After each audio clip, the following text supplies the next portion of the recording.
Bem-vindos de volta ao canal Resumo dos Filmes. Hoje eu vou contar a história do filme de crime, drama e suspense, chamado Código de Conduta.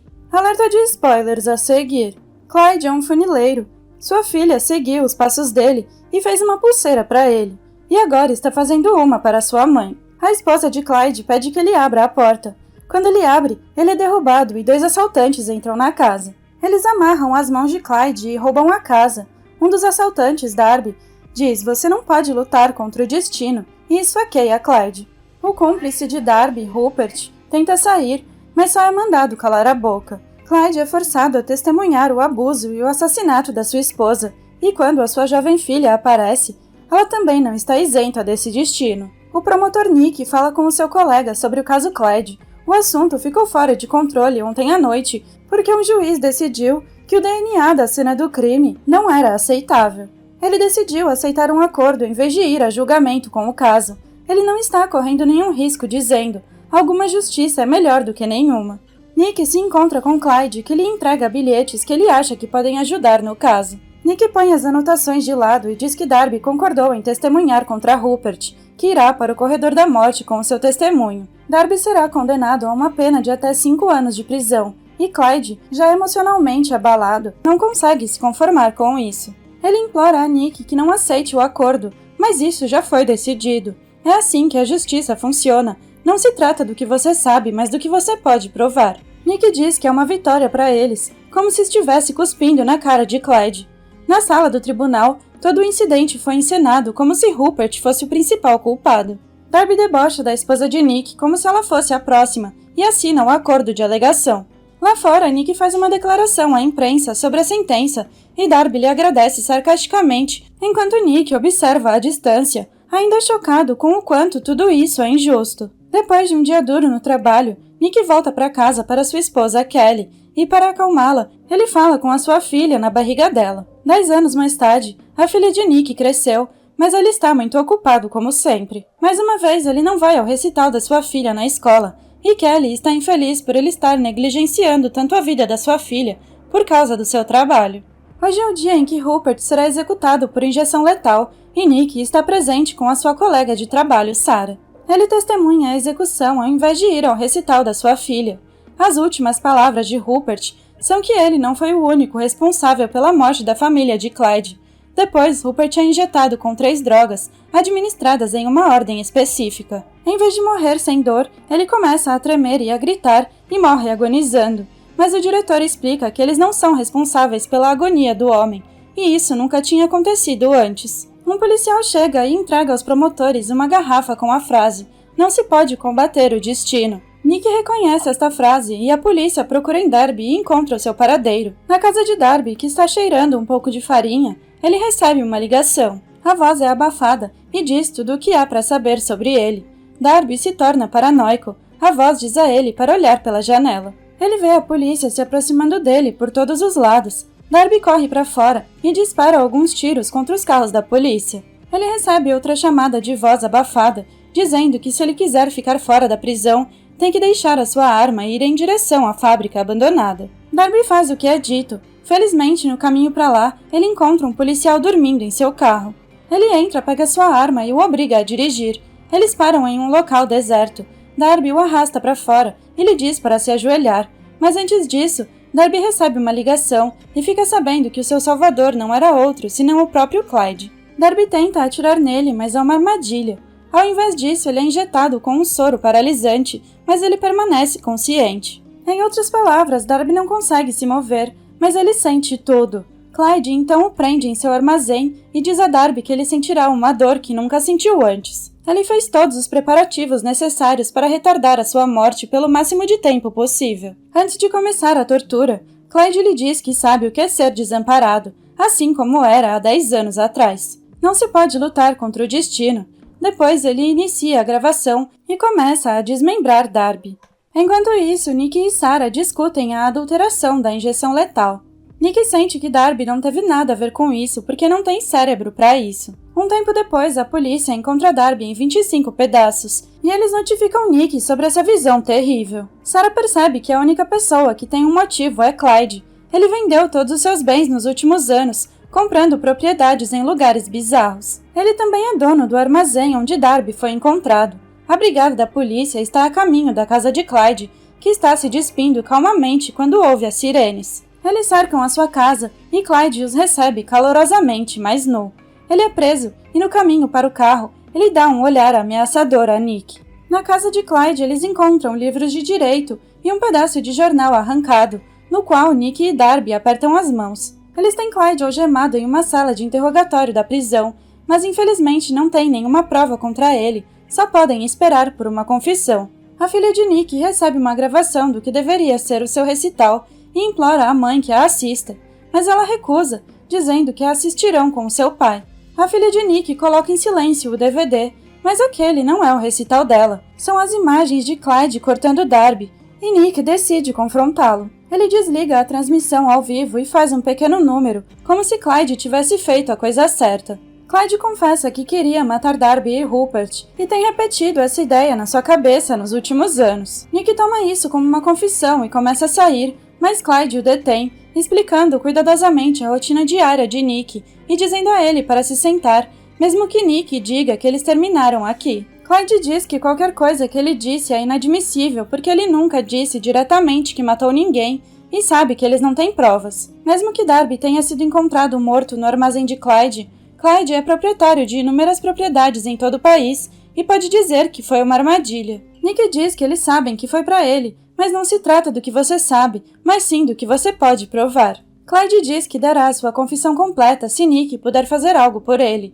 O supervisor de Nick, Jonas, o repreende por não aceitar o acordo. Nick acredita firmemente que Clyde está brincando com eles. Jonas mais uma vez o aconselha a fazer o acordo. Clyde consegue o que quer, mas alguém já está de olho nele na prisão e o diretor também expressa sua insatisfação. Na sala do tribunal, Nick pede para negar a fiança de Clyde. Em sua defesa, ele alega ser um cidadão cumpridor da lei e Nick não tem um pedaço de prova para mantê-lo detido sem fiança. O juiz está inclinado a concordar com Clyde. Nick diz que Clyde concordou em dar a sua confissão completa, mas não o fez. Naquele momento, Clyde começa a aplaudir, dizendo que ele deixaria um assassino ir depois de lhe dar alguns doces. E todos ficam chocados, já que ele repreende o juiz mais algumas vezes por ter sido mal orientado. Mais tarde, na sala de interrogatório, Clyde descreve a fita que enviou, como o bem triunfa sobre o mal, e como prometido, ele admite que era ele na fita. Ele continua dizendo que tem mais uma confissão a fazer, mas ele precisa de algo em troca. Nick está cansado de ouvir. Clyde menciona que ele quer um bife mal passado e um iPod na prisão para o almoço. Antes de Nick sair, Clyde oferece a vida de Bill Reynolds como sua confissão.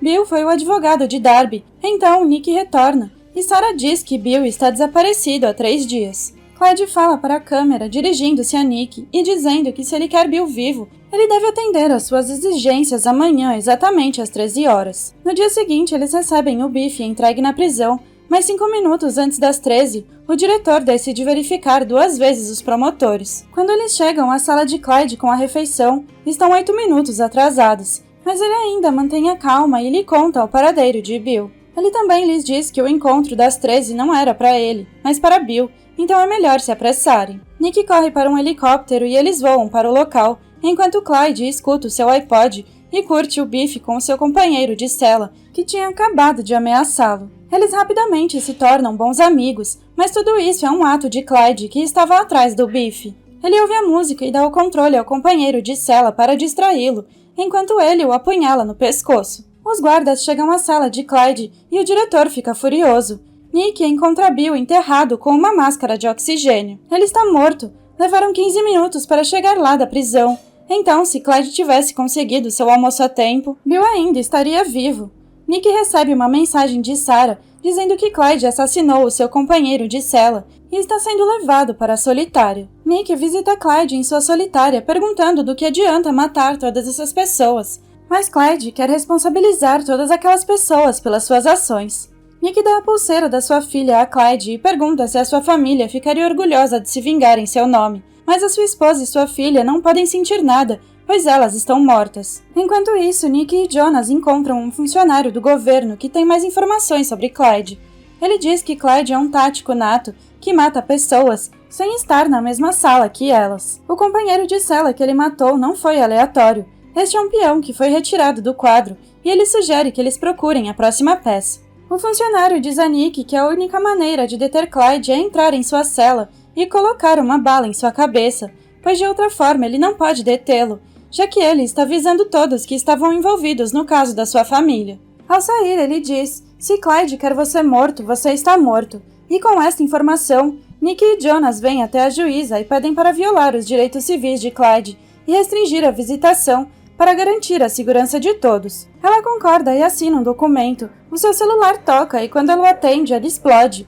E eles ficam chocados. Em seguida, Nick visita Clyde em uma sala de interrogatório na prisão. Ele pergunta a ele sobre o seu cúmplice e qual é o objetivo dessa vingança. Clyde fica bravo porque Nick ainda não entende do que se trata. Se ele quisesse vingança, ele teria massacrado a sua família nos últimos 10 anos. Clyde dá a Nick uma última chance. Solte-o até às 6 da manhã ou todos morrerão.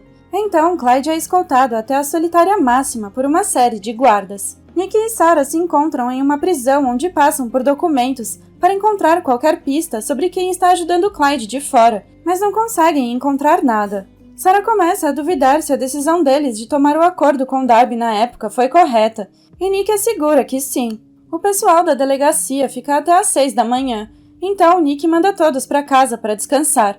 Quando Sarah liga seu carro, as bombas presas aos carros explodem, matando a todos, inclusive ela. Como Clyde ainda está preso, Nick tem certeza de que alguém está lhe ajudando. 6 oficiais foram mortos. Nick e Jonas conhecem o prefeito, que não consegue imaginar como um homem preso pode fazer tanto estrago. Ela nomeia os 2 guardas de segurança. Nick manda sua família para um lugar seguro e tira umas férias. Sem cartões de crédito ou telefones celulares, nada que possa dar a localização deles. Quando Nick volta para dentro, ele percebe o artigo de jornal emoldurado, o que significa que alguém esteve em sua casa. De volta à prisão, Clyde é solto para um passeio e é saudado por Nick e pelo detetive.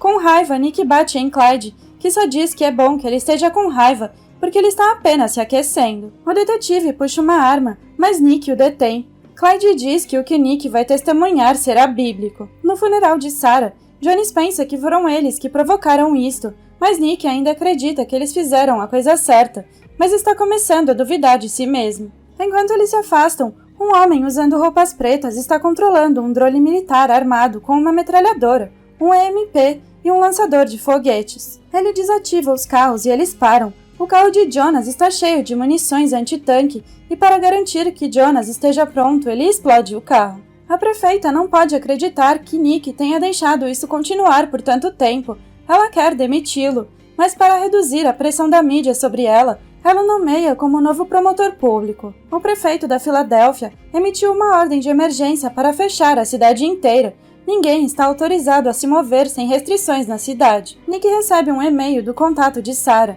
Trata-se de bens imobiliários que Clyde comprou. Ele encontra todos os imóveis vendidos na Filadélfia nos últimos 10 anos e compara seus valores. Nick descobre que Clyde possui uma pequena garagem não muito longe da prisão. Ele e o detetive se encontram para verificá-la, e lá eles encontram um buraco no chão. É um túnel cavado por Clyde que passa diretamente por baixo da prisão.